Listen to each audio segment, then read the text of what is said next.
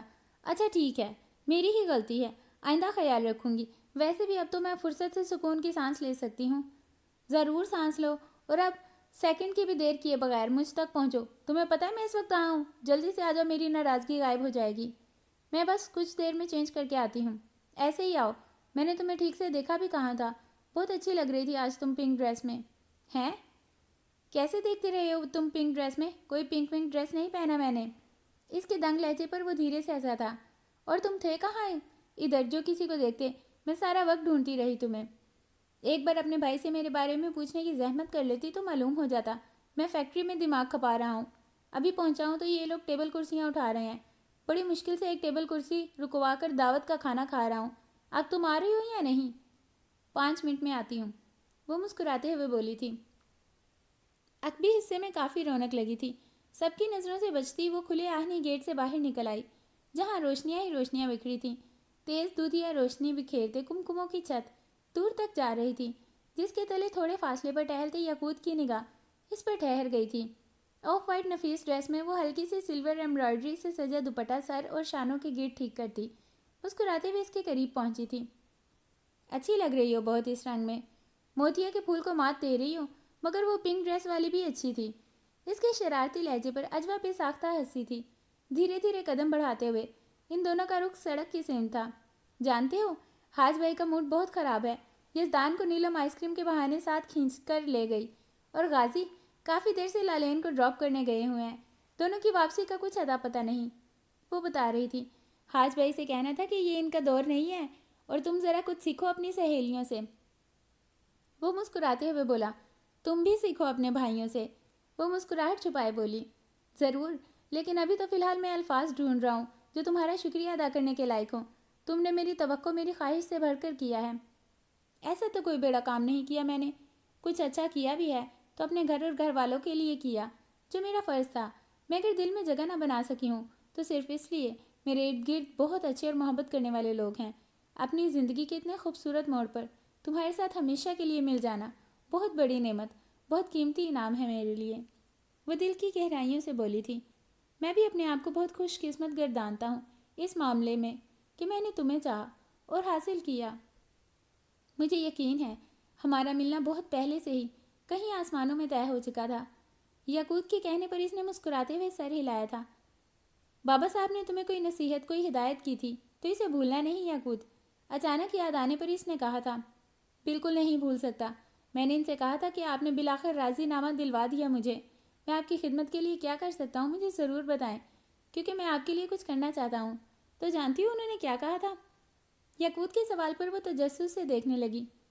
انہوں نے کہا کہ میرے لیے کچھ کرنا چاہتے ہو تو بس اتنا کرنا کہ اس مکان میں دوبارہ کبھی قدم نہ رکھنا۔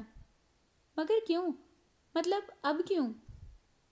وہ دنگ ہوئی تھی۔ وہ صاحب نظر ہیں، ان کے علم کے آگے ہماری سمجھ بوجھ کی کیا حیثیت؟ ایسی مہربان ہستیوں کے سامنے سوال کہاں کیے جاتے ہیں؟ بس سر جھکایا جاتا ہے، عمل کیا جاتا ہے احکامات پر۔ میں بھی سوال پوچھنے کی گستاخی نہیں کر سکتا کبھی۔ وہ سنجیدگی سے بولا تھا۔ ٹھیک کہہ رہے ہو، اچھا کیا تم نے، وہ پرسوچ انداز میں بولی۔ اب تم جلد ہی یہاں بے سہارا انسانوں کے لیے اپنا گھر تعمیر کروا سکتے ہو۔ میری دعا ہے تمہارا خواب تعبیر حاصل کرے۔ ایک مزے کی بات بتاؤں، میں شیلٹر ہوم وغیرہ کا ذکر کرنا ہی بھول گیا تھا بابا صاحب سے۔ ان کو یہ بات کس نے بتائی پتہ ہے؟ کس نے بتائی؟ اجوا نے حیرت سے اس کے مسکراتے چہرے کو دیکھا۔ اس مکان میں بسنے والوں نے بابا صاحب سے ذکر کیا، بتاتے ہوئے وہ بے ساختہ ہنسا تھا۔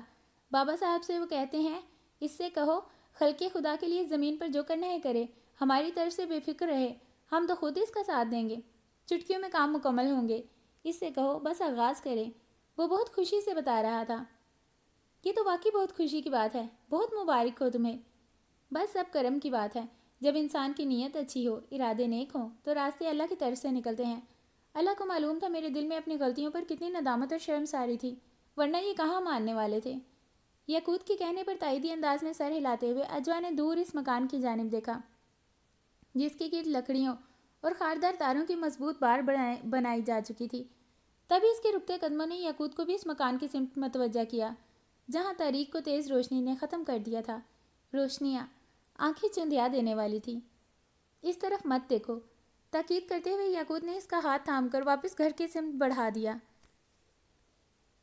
اپنے تجربوں کے بعد میں خود سے زیادہ تمہارے لیے محتاط ہو چکا ہوں۔ تمہیں تو بابا صاحب کی طرف سے مضبوط ڈھال اور معصومیت کا ٹیگ ملا ہوا ہے۔ شامت تو میری آ جانی ہے۔ یعقوب کے کہنے پر وہ بے ساختہ ہنسی تھی۔ روشنیوں سے منور ہوتا یہ واپسی کا راستہ ایک نئے سفر کا آغاز بن چکا تھا۔ ختم شد۔ کہانی کیسی لگی؟ پلیز کمنٹ باکس میں اپنی رائے کا اظہار ضرور کیجیے گا۔ Please do watch, like, comment, share and subscribe my channel. Thank you.